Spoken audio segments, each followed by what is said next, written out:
Hello friends, welcome to champion Guruji. Friends, आज के इस वीडियो में लोग ईएमआई निकालना सीखेंगे। यानी अगर आप कोई बाइक या कोई भी गाड़ी लोन लेकर खरीदते हैं तो उसका ईएमआई यानी लोन का हिसाब कैसे किया जाता है, अर्थात फाइनेंसर किस प्रकार से ईएमआई कैलकुलेट करता है, वह सबसे आसान तरीका सीखेंगे।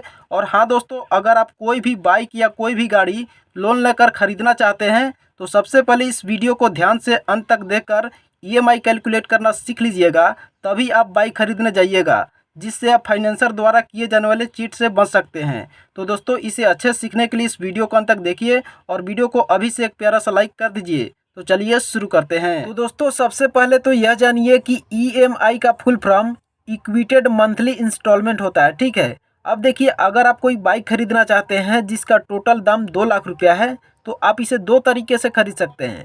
पहला तरीका तो यह है कि अगर आपके पास वर्तमान समय में टोटल 2 लाख रुपया है तो वैसी स्थिति में आप टोटल 2 लाख रुपया उसी समय में पे कीजिए और अपना बाइक लेकर घर चले आइए। वैसी स्थिति में आपको लोन लेने की कोई भी ज़रूरत नहीं पड़ेगी। लेकिन मान लीजिए अगर आपके पास टोटल 2 लाख रुपया नहीं है, अगर उससे कम ही रुपया है, तो आप क्या कीजिएगा, तो सबसे पहले कुछ रुपया डाउन पेमेंट कीजिएगा जितना आपके पास है, और जो रुपया बच जाएगा ना उसके आपके नाम पर लोन कर दिया जाएगा। ठीक है। तो इस वीडियो में हम लोग यही तरीका सीखेंगे कि किस तरीके से आप डाउन पेमेंट करके बाइक को लोन पर खरीद सकते हैं। ठीक है। तो देखिए, सबसे पहले क्या करेंगे, जो टोटल बाइक का दाम रहेगा ना उसको यहाँ पर लिखेंगे। टोटल बाइक का दाम यहाँ पर 2 लाख रुपया है तो 2 लाख लिख लिए। अब देखिए, मान लीजिए आपके पास टोटल 2 लाख रुपया नहीं है, आपके पास 1 ही लाख रुपया है, तो आप क्या कीजिएगा, तो 1 लाख रुपया डाउन पेमेंट कीजिएगा। डाउन पेमेंट कहने का मतलब 1 लाख रुपया आप पे कर दीजिएगा। तो 1 लाख को यहाँ पर क्या करेंगे, तो इसमें से घटा लेंगे। 2 लाख में से 1 लाख घटेगा तो कितना आ जाएगा, तो 1 लाख रुपया आ जाएगा। यानी आप 1 लाख का डाउन पेमेंट करने के बाद जो यह 1 लाख रुपया बचा आपके नाम पर यह लोन कर दिया जाएगा। ठीक है। और यही 1 लाख रुपया पर जो लोन है इसी पर आपको ब्याज देना पड़ेगा। ठीक है। तो देखिए, यहाँ पर जो लोन का हिसाब किया जाता है ना, तो यहाँ पर जो ब्याज निकाला जाता है वह साधारण ब्याज निकाला जाता है। और साधारण ब्याज का मतलब यह होता है कि अगर मान लीजिए 1 महीने में आपको 1200 रुपया का ब्याज देना है तो हर महीने में आपको 1200 रुपया का ही ब्याज देना पड़ेगा। यानी हर महीने आपको समान रुपया का ब्याज देना पड़ता है, उसी को साधारण ब्याज कहते हैं। तो यहाँ पर साधारण ब्याज ही निकाला जाता है। तो साधारण ब्याज का आप फॉर्मूला जानते होंगे, मूलधन गुने दर गुने समय और बटा में 100 होता है। ठीक है। तो इसी फार्मूला से यहाँ पर हम क्या करेंगे, तो ब्याज निकालेंगे। तो देखिए, ब्याज निकालने के लिए क्या करेंगे, 1 लाख रुपया जो लोन पर था उसको यहाँ पर मूलधन के जगह पर लिखेंगे 1 लाख रुपया। 1 लाख रुपया लिख लिए। अब देखिए दर, तो यहाँ पर देखिए बैंक का जो दर है यहाँ पर आपको क्वेश्चन के रूप में समझाने के लिए है कि 12% का दर है।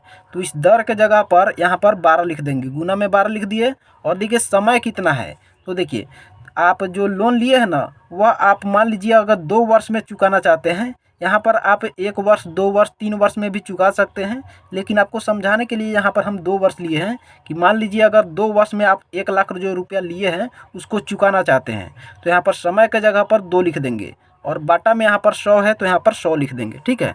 अब देखिए 2 जीरो से यह 2 जीरो कट जाएगा और यहाँ पर देखिए 12 में 2 से गुना करेंगे तो क्या आ जाएगा, तो 12 दूना 24 आ जाएगा। और यहाँ पर 3 जीरो है तो यहाँ पर भी 3 जीरो लगा देंगे।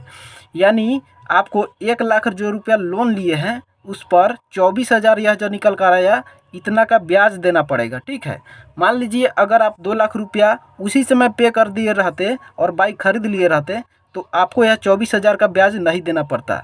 आपको यह 24,000 का ब्याज क्यों देना पड़ रहा है, क्योंकि आप उस समय जिस समय बाइक लिए हैं ना उस समय 1 ही लाख रुपया दिए हैं और 1 लाख रुपया आप लोन पर लिए हैं ना, तो 1 लाख का आपको 24,000 का ब्याज देना पड़ेगा। तो आप देखिए ईएमआई निकालने के लिए क्या करेंगे, तो यहाँ पर तो सबसे पहले क्या करेंगे, तो यहाँ पर सबसे पहले टोटल रुपया निकालेंगे कि टोटल कितना रुपया देना है। तो यहाँ पर जो 1 लाख रुपया लोन पर है वो और यहाँ पर ब्याज निकल कर आया है 24,000 रुपया, उस दोनों को जोड़ लेंगे। तो यहाँ पर जोड़ लेते हैं तो आपका कितना निकल कर आ जाएगा, 0 0 4 2 1, यानी 1,24,000 निकल कर आ गया। ठीक है। यानी आप पहले आप 1 लाख रुपया लोन लिए हैं तो आपको 2 वर्ष तक टोटल 1,24,000 रुपया देना पड़ेगा, इस 24,000 ब्याज को मिलाकर। ठीक है। तो अब देखिए ईएमआई निकालने के लिए क्या करेंगे, ईएमआई का मतलब है कि हर महीने आप कितना रुपया 2 वर्ष तक पे करिएगा उसको कैसे निकालेंगे। तो उसको निकालने के लिए क्या करेंगे, 1 लाख जो रुपया लोन पर था और ब्याज है उस दोनों को जोड़ कर आया है उसको यहाँ पर लिखेंगे। तो 1,24,000 आया है तो 1,24,000 लिख लेंगे और उसमें भाग कर देंगे किस से। तो देखिए 2 वर्ष के लिए है ना लोन। तो देखिए 1 वर्ष में 12 महीना होता है तो 2 वर्ष में कितना महीना हो जाएगा, तो आप सोच सकते हैं 24 महीना हो जाएगा। ठीक है, तो आप महीना में निकालना चाहते हैं तो यहाँ पर 24 जो महीना आ रहा है इस 24 से यहाँ पर भाग कर देंगे।